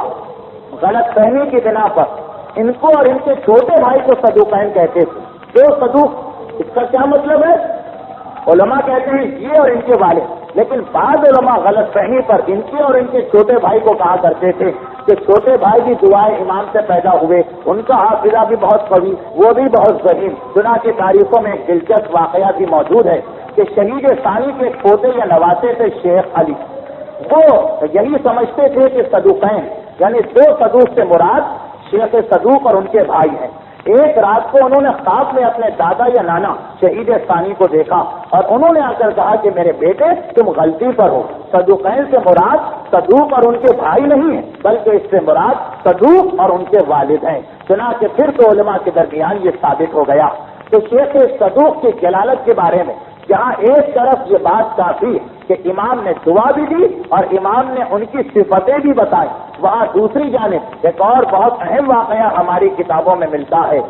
شیخ بہائی تحریر فرماتے ہیں، شیخ بہائی جو خود اتنی عظیم الشان ہستی ہیں کہ جنہیں جیسا کہ میں نے گزشتہ تقریر میں عرض کیا کہ 10ویں صدی کا مجدد مانا گیا ہے، اور جن کے بارے میں انشاءاللہ ارادہ ہے کہ اسی سلسلہ تقریر میں تقریر آئے گی تو تفصیل وہاں بتاؤں گا. وہ شیخ بہائی تحریر فرماتے ہیں کہ ایک مرتبہ لوگوں نے مجھ سے پوچھا تھا کہ آپ کے خیال میں زکریا ابن آدم زیادہ عظیم ہے یا شیخ صدوق؟ زکریا ابن آدم کون ہے جن کے بارے میں سوال کیا جا رہا؟ شیخ صدوق کے بارے میں علماء کا ایک فقرہ میں سنا دوں. امام قانی نے اپنی کتاب تنقیح اور رجال میں تحریر کیا کہ کیونکہ شیخ صدوق کے بارے میں امام زمانہ کی خاص دعا موجود ہے، اس لیے ان کی سچائی میں کوئی شک نہیں، اور یہ سلمان فارسی اور ابو ذر غفاری کی صفوں میں کھڑے ہوئے نظر آتے ہیں۔ یہ کتنا بڑا مقام ہے، جناب سلمان فارسی اور ابو ذر غفاری کی منزلت کا اندازہ کریں، سال گزشتہ کی تقریریں یاد ہو تو زیادہ آسانی ہوگی، اور پھر یہ سوچیں کہ علماء کرام شیخ صدوق کو انہی کے ساتھ شامل سمجھتے ہیں۔ زکریا ابن آدم کون ہے؟ زکریا ابن آدم ہمارے آٹھویں امام علی ابن موسیٰ رضا علیہ السلام کے صحابی خاص ہیں، کہ وہ خاص الخاص صحابی ہیں کہ جن کے ذریعے سے اجتہاد اور تقلید کی ایک روایت بھی ہم تک پہنچتی ہے۔ یعنی جب لوگوں نے آ کر پوچھا تھا کہ مولا ہم دور دراز شہر کے رہنے والے آپ کے پاس مسائل پوچھنے نہیں آ سکتے، ہم کیا کریں؟ امام نے کہا میرے پاس آنے کی کیا ضرورت ہے، تمہارے شہر میں میرا صحابی زکریا ابن آدم موجود ہے، اس کے پاس جاؤ، اس سے مسائل پوچھو، کیونکہ وہ المامون علی الدین والدنیا، دین اور دنیا دونوں میں قابل اعتبار آدمی ہے، دین اور دنیا دونوں میں ہمیں اس پر پورا بھروسہ ہے کہ وہ کوئی غلطی نہیں کر سکتا۔ اتنے جلیل القدر ہستی ہے زکریا ابن آدم کی، امام کے صحابی بھی ہیں، امام ان کی تعریف بھی کر رہے، اپنے پاس آنے والوں کو امام حکم دے رہے ہمارے پاس نہ آؤ، انہی کے پاس جاؤ، انہی سے جا کے مسائل دریافت کرو۔ تو اب شیخ بہائی کہتے ہیں کہ ایک مرتبہ کسی نے مجھ سے یہ سوال کیا تھا کہ زکریا ابن آدم کا مرتبہ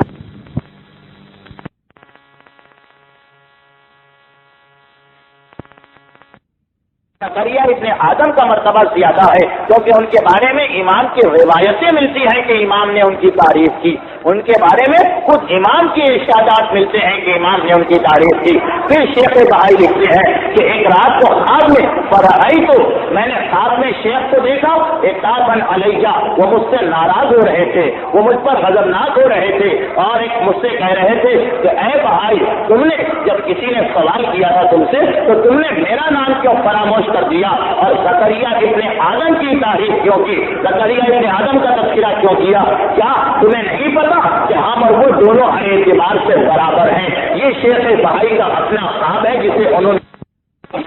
تو بر بنا صحت اگر صاحب سے کچھ باتیں ثابت ہوتی ہیں تو یہ روایت بھی گواہ بنتی ہے کہ کتنا عظیم مقام ہے شیخ صدوق کا، جو رسول اور اماموں کے اصحاب کے برابر قرار دیے جا رہے ہیں، اور وہ منزلت ہے کہ خواب میں آ کر یہ صفت تو صرف معصوم امام ہی کی ہوتی ہے یا بڑے جلیل القدر اولیاء کی کہ وہ خواب میں آ کر شیخ بہائی کو ان کی غلطی پر متنبہ اور آگاہ کر رہے ہیں۔ تو یہ ہے شیخ صدوق، یہ ہے شیخ صدوق کی عظمت کہ امام کی دعا سے پیدا ہوئے، اتنا بلند مرتبہ اور مقام انہوں نے حاصل کیا، اور اس کے بعد شیخ کے علمی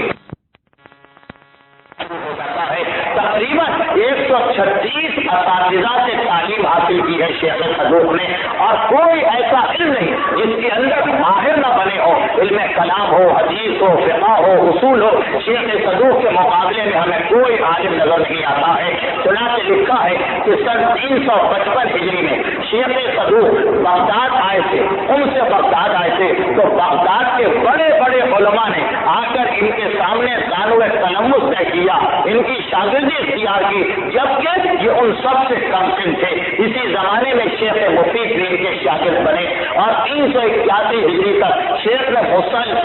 مسلسل متواتر تبلیغ پر تبلیغ کی۔ یہ وہ عظیم ہستی ہے کہ جن کی تبلیغ میں معصومین خود مددگار بنتے ہیں۔ مثلا ان کی ایک کتاب ہے اکمال الدین و اتمام النعمہ، یہ کتاب غیبت ایمان کے موضوع پر ہے۔ خود اس کتاب کی ابتدا میں شیخ صدوق لکھتے ہیں کہ یہ کتاب میں نے کیسے لکھی۔ وہ تحریر فرماتے ہیں کہ ایک مرتبہ میں ان سے مشہد مقدس کی جانب آیا تاکہ یہاں آ کر امام کے روضے کی زیارت کروں۔ زیارت روضہ امام سے فارغ ہونے کے بعد میں مشہد سے نکل کر نیشا پور شہر کی جانب چلا۔ نیشا پور میں امام کے ماننے والے بہت بڑی تعداد میں تھے اور بہت طاقتور تھے۔ جب میں نیشا پور میں پہنچا تو میری ملاقات کو شہر والے آنے لگے. میں نے یہ دیکھا کہ شہر نیشاپور کے اکثر صاحب ایمان غیبت ایمان کے مسئلے پر بہت ہی زیادہ مشکوک ہیں. ان کے عقائد صحیح نہیں ہیں، وہ لوگ بہت زیادہ پریشان ہیں. میں نے ان کے عقائد کو بگڑا ہوا دیکھا. ایک مرتبہ میں نے ارادہ کیا کہ اس وقت تک اسی شہر میں رہوں گا جب تک کہ ان مسائل پر امام اور رسول کی اور قرآن کی آیتوں کی مدد سے صاحبان ایمان کی عقیدے چنانچہ میں نیشاپور میں رہنے لگا اور وہاں کے تمام صاحبان ایمان کو جب میں نے قرآن کی آیتیں، رسول اور معصومین کے اقوال اور احادیث ان کے سامنے پیش کیے تو رفتہ رفتہ ان ارشادات کو دیکھ کر ان کے عقائد صحیح ہو گئے اور وہ سب کے سب ایمان کی غیبت کے قائل ہو گئے. میں اس شہر نیشاپور سے رخصت ہو کر قم آیا. یہ وہ زمانہ تھا جب شیخ صدوق ان کو چھوڑ چکے تھے. قم ان کا وطن تھا لیکن جوانی میں انہوں نے قم کو چھوڑا تھا اور رے کو اپنا وطن بنا لیا تھا. رے محمد ابن یعقوب کلینی کا شہر رے، جس کی تفصیل گزشتہ تقریر میں آ چکی ہے.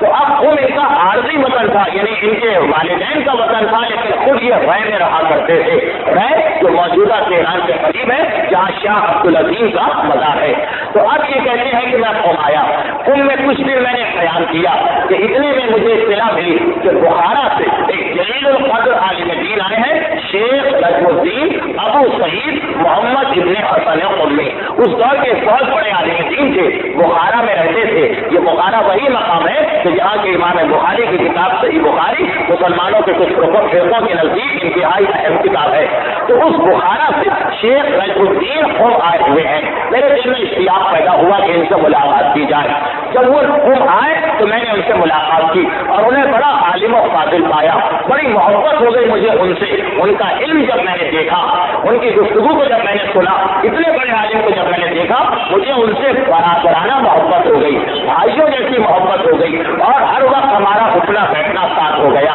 ایک مرتبہ گفتگو کے دوران شیخ نجم الدین نے جو بخارا سے آئے تھے مجھ سے یہ کہا کہ ہمارے شہر میں بہت بڑا فلسفی اور منطقی رہا کرتا ہے، علم فلسفے اور منطق کا بہت بڑا ماہر رہتا ہے. ایک مرتبہ میری اس سے گفتگو غیبت ایمان کے موضوع پر اس نے کچھ فلسفے اور منطق سے اعتراضات کی اور اس نے اتنی بہت تفصیلی گفتگو کی. اس کی گفتگو سن کر میرے دل میں بھی دو شکوک پیدا ہو گئے امام کے بارے میں. میرے ذہن میں بھی دو خیال آ گئے. پہلی یہ بات پیدا ہوئی کہ اتنی طویل عمر اور اتنی طویل زندگی امام کو کہاں تک یہ عمر ملے گی، کیسے ممکن ہے اتنی طویل زندگی ملنا. اور دوسری بات میرے دل میں یہ پیدا ہوئی کہ آخر خدا نے انہیں غائب کیوں کیا، امت سے ان کے رشتے کو کاٹا کیوں، ہم سے ان کو دور کیوں کیا. یہ دو اشکال، یہ دو اعتراضات، یہ دو شک و شبہے میرے ذہن میں بھی پیدا ہو گئے. شیخ صدوق کہتے ہیں کہ میں نے ان سے جو گفتگو کی اقوال معصومین کی روشنی میں انہیں بھی قائل کیا، انہیں بھی سمجھا دیا، لیکن خود میں بڑا پریشان ہو گیا. یہ غیبت ایمان کا مسئلہ ایسا مسئلہ بن گیا کہ اتنے بڑے بڑے علماء جب شک و شبہے کا شکار ہو رہے ہیں تو عام مومنوں کا تو کہنا کیا. ایسا نہ ہو کہ یہ سب گمراہ ہو جائیں، یہ سب بہک جائیں. میں ان کے اندر ٹھہرا ہوا تھا، اسی فکر و پریشانی میں تھا کہ کیسے اس انداز سے لوگوں کے شک و شبہات کو ختم کروں. نیشاپور والوں کی اطلاع مجھے مل گئی، بخارا کے یہ عالم مجھ سے مل گئے، لیکن پتہ نہیں ایسے کتنے ہی اور صاحبان ایمان ہوں. ایسا نہ ہو کہ یہ لوگ سیدھے راستے سے ہٹ جائیں. شیخ کہتے ہیں کہ میں بڑا پریشان تھا. ایک رات کو اسی فکر کی حالت میں مجھے اپنے بیوی بچی اور وطن بھی یاد آ گیا اور میں سو گیا. خواب کی حالت میں میں نے دیکھا کہ میں مکے میں کھڑا ہوا ہوں اور حج کا زمانہ ہے. میں نے اپنے احرام کو دیکھا اور خانہ کعبہ کی جانب بڑھا، کعبے کا طواف شروع کر دیا، 7 چکر لگائے. جب 7واں چکر مکمل ہو گیا تو جیسا کہ طریقہ ہے میں آگے بڑھا، حجر اسود پہ ہاتھ رکھا اور وہ دعا پڑی جو ہر طواف کرنے والے کے لیے سنت ہے کہ اس میں حجر اسود سے گفتگو کی جاتی ہے اور کہا جاتا ہے کہ اے حجر اسود، میں نے اپنے عہد کو پورا کر دیا، وہ صحیح تو امانت ہوا، اور جو تیری امانت تھی وہ میں نے تجھ تک پہنچا دی. وہ بڑی اہم اور بڑی ایمان پرور دعا ہے. حجر اسود کے اوپر ہاتھ رکھ کر میں وہ دعا پڑھ رہا تھا کہ جگہ میری نگاہ پڑی اور میں نے دیکھا دیوار کعبہ کے سامنے کوئی ایسی ہستی کھڑی ہے کہ میں نے دل میں کہہ دیا ہو نہ ہو یہی ہمارے امام زمانہ صاحب الامر والعصر والزمان ہے. بس امام کو دیکھا، میں چھوڑ کر امام کے قریب پہنچا، امام کے قدموں پہ گر پڑا۔ امام نے میرے چہرے سے، امام تو امام ہے، دلوں کے پوشیدہ رازوں کو بھی جانتا ہے، امام نے میرے چہرے سے اندازہ کر لیا کہ میں کتنا پریشان ہوں، اور میرے دل میں بھی دیکھ لیا کہ کیا میری پریشانی کا سبب ہے۔ ایک مرتبہ کہا شیخ صدوق سے کہ اے محمد ابن علی، تمہیں اس پریشانی اس مسئلے میں کیوں ہے؟ تم کیوں اتنا پریشان ہو؟ دیکھو تم ہماری دعا سے پیدا ہوئے ہو، تم ہماری دعا سے پیدا ہوئے ہو، ہمارا ایک حق ہے تمہارے اوپر، اس کو ادا کرو، اور ہماری غیبت کے موضوع پر ایک کتاب لکھ ڈالو تاکہ بعد میں کسی کو کوئی شک و شبہ نہ ہونے پائے۔ میں نے ایک مرتبہ کہا کہ اپنا رسول اللہ، میں نے جتنی کتابیں لکھی ہیں، جتنی حدیثیں جمع کی ہیں، سب میں آپ کی غیبت کے بارے میں حدیثیں ہیں، پھر بھی لوگوں پہ کوئی اثر نہیں ہوتا، پھر بھی لوگ بہتے چلے جا رہے۔ امام زمانہ نے کہا کہ ایسی کتاب نہیں جیسی اس سے پہلے تم نے لکھی ہے، جیسے حدیث کی کتابیں ہیں، ہر موضوع پر حدیث ہے، ایک چیپٹر امام کے بارے میں بھی ہے، 10-12 حدیثیں جمع کر دی۔ امام نے کہا ایسی حدیث نہیں، خاص ایک الگ سے کتاب لکھو جس میں اول تو جتنے انبیاء گزرے سب کی غیبت کے حوالے سے ہماری غیبت کو ثابت کرو، اور پھر دنیا میں جتنے ایسے لوگ گزرے ہیں جو معمرین میں شامل تھے، معمرین مانے ایسے آدمی جن کی عمر عادتاً عام عمر سے زیادہ ہو، 200 سال، 500 سال، 1000 سال، 10,000 سال، تو دنیا میں جتنے ایسے معمرین گزرے ہیں، زیادہ عمر کے لوگ گزرے ہیں، ان کی فہرست بھی اس کتاب میں دو، اور ہماری غیبت پر ہونے والے اعتراضات اور شکوک کو دور کرو، اللہ تمہاری مدد کرے گا۔ شیخ کہتے ہیں فوراً میری آنکھ کھل گئی، میری آنکھوں سے آنسو بہ رہے تھے، میں سر پکڑے بیٹھا تھا کہ آج کتنی بڑی سعادت مجھے حاصل ہو گئی ہے۔ صبح اٹھتے ہی میں نے پہلا کام یہ کیا کہ قلم اٹھا کر اس موضوع پر کتاب لکھنا شروع کی، اور اکمال الدین و اتمام النعمہ کے نام سے دین کا کامل ہونا، نعمت کا پورا ہونا، اسلام سے غیبت ایمان کے موضوع پر ایک عظیم الشان کتاب ہمارے ہاتھ میں آ گئی جو شیخ صدوق نے لکھ ڈالی۔ تو شیخ صدوق کی جلالت کا اندازہ آپ کرتے جائیے ان واقعات سے کہ کتنا عظیم ہے ان کا رتبہ، کتنا بلند ہے ان کا مقام۔ اور جب امام زمانہ ہی کی بات چل رہی کہ ان کی دعا سے پیدا ہوئے، امام نے ان کے حق میں پیشی گوئیاں کی، امام نے انہیں کتاب لکھنے کا حکم دیا، تو ایک چھوٹی سی بات اور سن لیجیے، اس کی تفصیل کا موقع تو نہیں ہے، شاید آئندہ تقریروں میں تفصیل آ جائے، کیونکہ اس کے بعد کی جو 2 مسلسل بلکہ 3 مسلسل تقریریں، 2 یا 3، ان کے اندر بھی اس روایت کے آنے کا امکان ہے۔ ایک ضمنی بات، شاید آپ کو یاد ہو کہ ہمارے ذخیرہ احادیث میں ایک روایت جزیرہ خضرا کی ہے، وہ مخصوص جزیرہ کہ جہاں پر امام زمانہ کی حکومت قائم ہے، وہ مخصوص جزیرہ کہ جہاں پر حکومت امام زمانہ قائم ہے، وہ جزیرہ خضرا۔ تو اس جزیرہ خضرا کے بارے میں جہاں امام زمانہ کی حکومت ہے، جس کے بارے میں روایت ہے کہ بحر ابیض یعنی سفید سمندر چاروں طرف سے اس کو گھیرے میں لیے ہے، اس کے بیچ میں جزیرہ خضرا ہے یعنی ہرا جزیرہ، گرین لینڈ، اور اس کے بارے میں 3 روایتیں ہماری کتابوں میں ہیں جو نعمت اللہ جزائری جیسے جلیل القدر محدث خبیر کے ذریعے ہم تک پہنچی ہے۔ تو اس روایت میں جو بڑی تفصیلی روایت ہے کہ کس طرح کچھ لوگ جزیرہ خضرا میں پہنچے، ایک روایت تو ہے کہ عیسائیوں کے پہنچنے کی اور ایک ہے مسلمانوں کے، وہاں پہنچے، شافعی مذہب کے ماننے والے تھے، امام کی حکومت کو دیکھا، امام کے نائبوں کو دیکھا، امام کے نائبوں سے کچھ سوالات کیے اور بہت ساری کیفیت ہے۔ تو اس روایت میں اگر کسی کو وہ روایت صحیح انداز میں یاد ہے، آپ کو یاد ہوگا کہ اس روایت میں راوی یہ کہتا ہے کہ پورے جزیرہ خضرا میں جہاں گیا 5 علماء کے نام مجھے ہر جگہ نظر آئے، جس جگہ میں گیا، جس مقام پر میں پہنچا، 5 علماء کے نام مجھے ہر جگہ نظر آئے۔ پہلا نام تھا محمد ابن یعقوب الکلینی کا، جنہوں نے کتاب اصول کافی لکھی، دوسرا نام تھا شیخ صدوق کا، تیسرا نام تھا شیخ مفید کا، تیسرا نام تھا شیخ مفید کا، چوتھا نام تھا سید مرتضیٰ کا، اور 5واں نام تھا نجم الدین قاسم ابن مطہر علی صاحب شرائع اسلام، جن کی تفصیل بعد میں آئے گی۔ تو وہ راوی کہتا کہ یہ 5 نام اس جزیرہ خضرا میں جہاں گیا ہر مقام پر یہ 5 نام مجھے سننے کو ملے۔ کون سا جزیرہ خضرا؟ جو امام کی حکومت کے تحت ہے، امام کے فرزند وہاں پہ حکومت کر رہے ہیں، وہاں کا سارا نظام امام کے ہاتھ میں ہے، وہاں پہ 5 علماء کے نام کا ہر جگہ ہونا، وہاں پہ شیخ صدوق کے نام کی شہرت ہونا، خود یہ بتا رہا ہے کہ شیخ کا نام کتنا جلیل القدر نام ہے، اور امام کے نزدیک شیخ کا اور شیخ کے ساتھیوں کا کتنا بڑا مقام ہے کہ حکومت امام میں ہر مقام پر انہی کا تذکرہ کیا جا رہا ہے۔ ایک عجیب حیثیت شیخ صدوق کی، ان کی ایک کتاب جس نے انہیں پانی شہرت دی ہے، من لا یحضرہ الفقیہ ہے۔ اس کے بعد شیخ کی زندگی کا ایک آخری حصہ بتا کر گفتگو کو ختم کروں، ان کی ایک کتاب ہے من لا یحضرہ الفقیہ۔ میں نے آج کی تقریر کی ابتدا میں عرض کیا تھا، اور گزشتہ منگل کی جو میری گفتگو ہوئی تھی اس میں عرض کیا تھا کہ ہمارے مذہب کی 4 بنیادی کتابیں، جن میں سے ایک کتاب شیخ صدوق کی ہے۔ یہ عجیب بات کی میں نے بتائی تھی کہ عجیب بات یہ ہے کہ تینوں کتابوں کے لکھنے والوں کا نام محمد ہے، تینوں کی کنیت ابو جعفر ہے، اور اس سے عجیب بات یہ کہ ایسی ہی 3 کتابیں آخری زمانے میں لکھی گئی اور ان کے لکھنے والوں کا نام بھی محمد تھا۔ تو ان میں سے دوسری کتاب من لا یحضرہ الفقیہ شیخ صدوق کی ہے۔ اس کتاب میں ایک ضمنی بات میرا ذہن فیصلہ نہیں کر پا رہا کہ اسے بتاؤں یا نہ بتاؤں، بہرحال جب ذہن نے فیصلہ کر لیا تو میں اس بات کو بتا دوں گا۔ من لا یحضرہ الفقیہ انہوں نے ایک کتاب لکھی ہے احادیث کی، اور یہ کتاب اصول کافی کے بعد دوسرے نمبر کی کتاب ہے۔ اس میں 9044 حدیثیں۔ اس کتاب کی یہ خوبی، اور وہ خوبی یہ ہے کہ اس کے نام سے ظاہر ہے، اس کا نام ہے من لا یحضرہ الفقیہ۔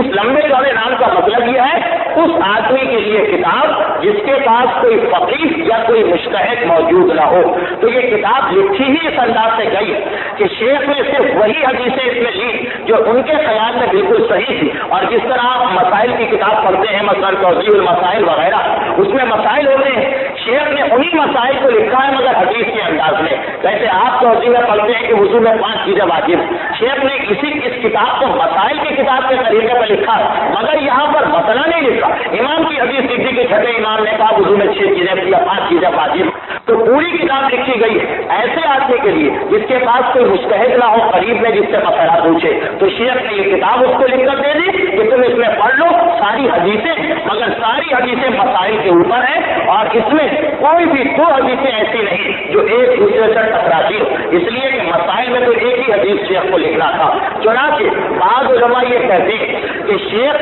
صدوق کی اس کتاب کو ہم اصول کافی سے بھی پہلا مقام دیں گے، اس سے بھی پہلا، اس لیے کہ شیخ کا حافظہ بہرحال زیادہ طاقتور تھا اس خصوصیت کی بنا پر جو دعائے ایمان کے نتیجے میں انہیں حاصل تھی، اور شیخ راویوں کے حالات کو زیادہ بہتر جانتے تھے۔ محمد ابن یعقوب کلینی نے حدیثیں جمع کی، لیکن شیخ کی خوبی یہ تھی کہ یہ حدیث کے راویوں کے حالات سے بھی واقف تھے، چنانچہ صرف وہی حدیثیں لی ہیں جو ان کے نزدیک بالکل صحیح ہے اور شک و شبہ کی گنجائش نہیں، مگر ساتھ ساتھ وہ اصول پھر ہمارے سامنے آ گیا کہ معصوم کوئی نہیں ہوتا،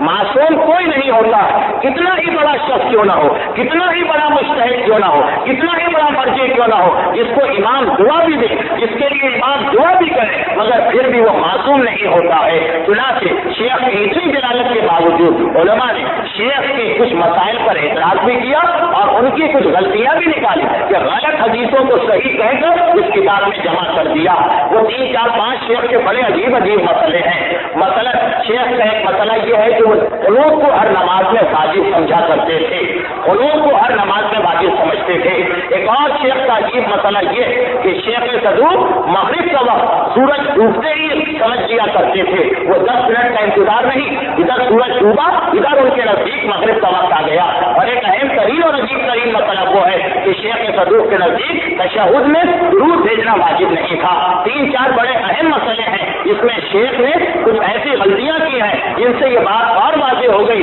کہ کیوں ہم صرف معصوم ہی کی ہدایت پر مصر ہیں، اور کیوں ہم یہ کہتے ہیں کہ معصوم کے علاوہ کوئی ہادی نہیں بن سکتا، ہاں اس کا مقام کتنا ہی بڑا کیوں نہ ہو۔ اب شیخ کی زندگی کا ایک اور اہم ترین حصہ اور آج کی گفتگو ختم، یہ جو آخری بات آ رہی ہے یہ تفصیل کے ساتھ شیخ مفید کی تقریر میں آئے گی۔ شیخ صدوق اتنے بڑے مجتہد تھے، مرجع تھے، فقیہ تھے، محدث تھے، لیکن ان کا ایک اور اہم ترین کارنامہ یہ ہے کہ وہ علم کلام کے ماہر تھے، اور انہوں نے علم کلام کا مقصد ہے مذہب شیعہ پر ہونے والے اعتراض کا جواب دینا، چاہے وہ اعتراض توحید کے بارے میں ہو، رسالت کے بارے میں ہو، امامت کے بارے میں ہو۔ چنانچہ شیخ بہت سارے مناظرے بھی کیے اپنی زندگی میں، اتنا بڑا مجتہد اور فقیہ، لیکن جب کبھی یہ پتا چلتا تھا کہ آل محمد کے دین پر کوئی بات آ گئی ہے، شیخ خود جاتے تھے اور مناظرہ کیا کرتے تھے۔ چنانچہ بے شمار ایسے کہ جو شیخ کی وجہ سے دین آل محمد میں شامل ہوئے اور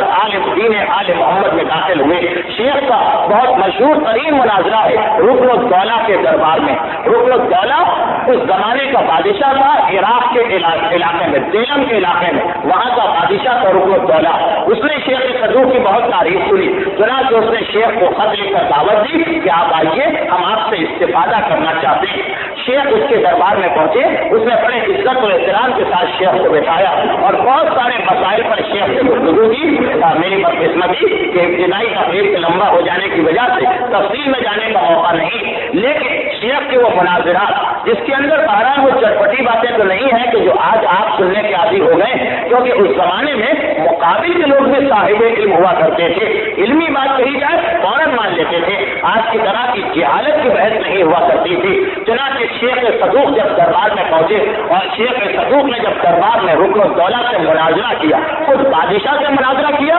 بادشاہ اتنا قائل ہوا کہ اس نے کہا کہ اگر کہیں حق ہے تو صرف اس دین میں حق ہے، اس کے علاوہ کہیں پہ حق نہیں ہے۔ مثلا جیسے ہی شیخ پہنچے، میں ضمنی طور پر ایک دو باتیں بتا کر گفتگو ختم کروں، جیسے ہی شیخ صدوق پہنچے اور ان کو بٹھایا تو بادشاہ نے پہلا سوال یہ کیا کہ آپ لوگ یعنی شیعہ جو ہیں وہ کچھ لوگوں کو برا بھلا کہا کرتے ہیں اور ان پر طعن و تشریح کیا کرتے ہیں،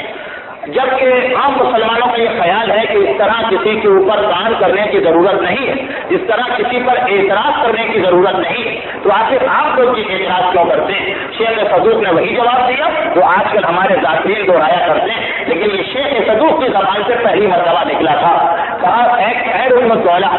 تجھے خدا کا طریقہ اور خدا کی سنت معلوم ہے کہ خدا اس وقت تک کسی چیز کو قبول نہیں کرتا جب تک کہ اس کی ضد کی نفی نہ کی جائے، جب تک کہ تو تمام جھوٹے خدا کو برا بھلا نہ کہے، اس وقت تک اگر تو سچے خدا کو مانے گی تو خدا اس دعوے کو قبول نہیں کرتا، پہلے لا الہ کہنا پڑتا ہے تمام جھوٹے خدا کو۔ اسی طرح اگر کوئی رسول کی رسالت کو مان لے تو وہ کبھی بھی رسول کی رسالت کا قائل نہیں سمجھا جائے گا جب تک کہ سارے جھوٹے نبیوں کا انکار نہ کرے، جیسے سجا ہے، مسلمہ کذاب ہے، عیسیٰ اسود ہے، جب تک کہ سارے جھوٹے نبیوں کو انکار نہ کرے اس وقت تک کبھی بھی رسول کی رسالت کو مان لینے سے وہ مسلمان نہیں بنے گا۔ اسی طریقے سے اگر کوئی امام کو مانے تو اس وقت تک وہ امام کو مان نہیں سکتا جب تک کہ ان سارے لوگوں کا انکار نہ کرے جو امام کی جگہ آ کر بیٹھ گئے اور جنہوں نے امام کے حق کو غصب کیا۔ رکن الدولہ نے فوراً اعتراض کر دیا کہ آپ کے خیال میں جو لوگ امام کی جگہ آ کر بیٹھے ان کے بارے میں آپ کا کیا نظریہ ہے، ان کے بارے میں آپ کا کیا اصول ہے؟ شیخ صدوق نے اس کا جواب دیا سورہ براءت کے لے جانے سے، اور کہا کہ وہ واقعہ یاد کرو کہ جب پیغمبر نے ایک آدمی کو سورہ توبہ دے کر بھیجا کہ جا کر مکے والوں کے سامنے تبلیغ کرو، ادھر وہ چلا اور ادھر جبرائیل آئے اور آ کر ایک مرتبہ پیغمبر اسلام سے کہا کہ اللہ نے یہ حکم سنایا ہے کہ اس سورے کو نہیں پہنچا سکتا الا انت، یا آپ پہنچائے اور رجل منکا، یا وہ پہنچائے کہ جو آپ میں سے ہو۔ تو شیخ نے کہا کہ خدا جب کسی کے بارے میں اتنا اطمینان نہ رکھے کہ ایک سورے کی تبلیغ کے لیے خدا اسے بھیجے تو پورے دین اور پورے قرآن کی تبلیغ کے لیے کیسے اسے مقرر کر سکتا ہے؟ رکن الدولہ کی سمجھ میں بات آ گئی، کہا کہ ہاں یہ تو تو نے بالکل صحیح کہا۔ رکن الدولہ کا ایک درباری کھڑا ہو گیا، بہت تفصیل ہے اس مناظرے کی، میں نے تو بہت مختصر کر کے بیان کیا ہے اس لیے کہ میں اس وقت ماحول کو مناسب نہیں سمجھتا، وقت بھی اتنا بڑا مسئلہ نہیں، ماحول کو مناسب نہیں سمجھتا کہ اس مسئلے کو میں اس مناظرے کو تفصیل سے بیان کروں۔ بس اتنی سی بات کہ آخر میں ایک مرتبہ